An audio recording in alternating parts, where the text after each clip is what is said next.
Assalamualaikum warahmatullahi wabarakatuh. Kali ini saya akan menjelaskan tentang kepemimpinan atau leadership. Nah, ini adalah pengertian dari kepemimpinan. Kepemimpinan adalah kemampuan seseorang untuk mempengaruhi orang lain agar mau bekerja sama sesuai dengan rencana demi tercapainya tujuan yang telah ditetapkan. Jadi gini, kemarin kalian kan sudah membuat organisasi ya, sudah ada tujuan, sudah ada visi dan misi.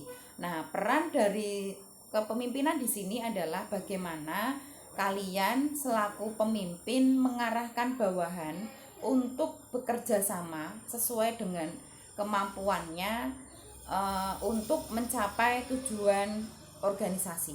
Nah, ini di sini butuh peran seorang pemimpin. Bisa atau enggaknya, sukses atau enggaknya tercapai tujuan atau tidaknya, ini juga pengaruh dari seorang pemimpin.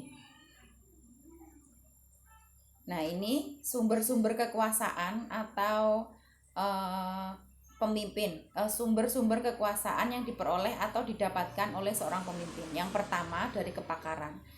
Kepakaran itu adalah orang yang dia memang benar-benar memiliki kemampuan, memang ahli di bidangnya.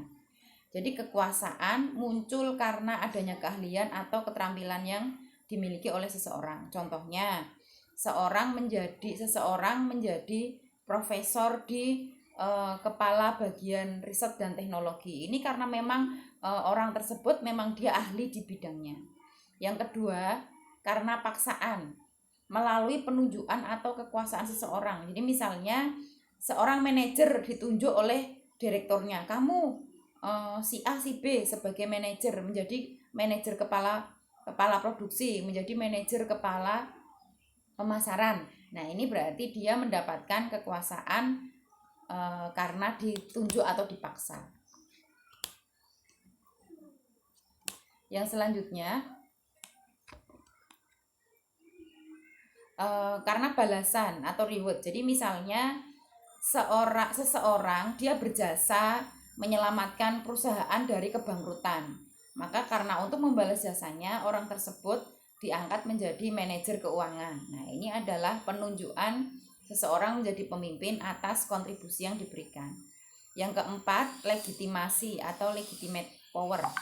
Ini melalui pemilihan orang banyak. Contohnya, kita milih presiden, kita milih anggota DPR, anggota MPR. Ini kan melalui pemilihan berdasarkan suara terbanyak. Yang kelima, melalui referensi atau penunjukan. Jadi rekomendasi orang lain. Misalnya, kayak lo pilihlah sebagai manajer karena dia anak saya, karena dia punya kemampuan yang baik. Nah, ini berarti dia mendapatkan kekuasaan dari referensi. Leader dan leadership, pemimpin dan kepemimpinan. Apa bedanya? Pemimpin itu orangnya, sedangkan kepemimpinan adalah kemampuannya.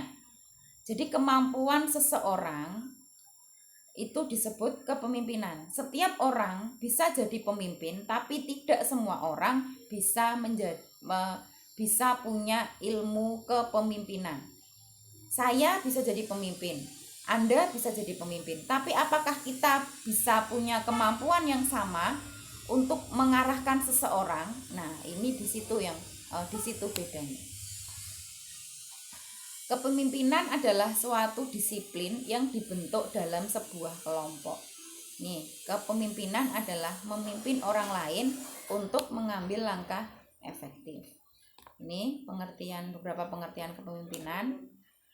Ini adalah peran penting kepemimpinan.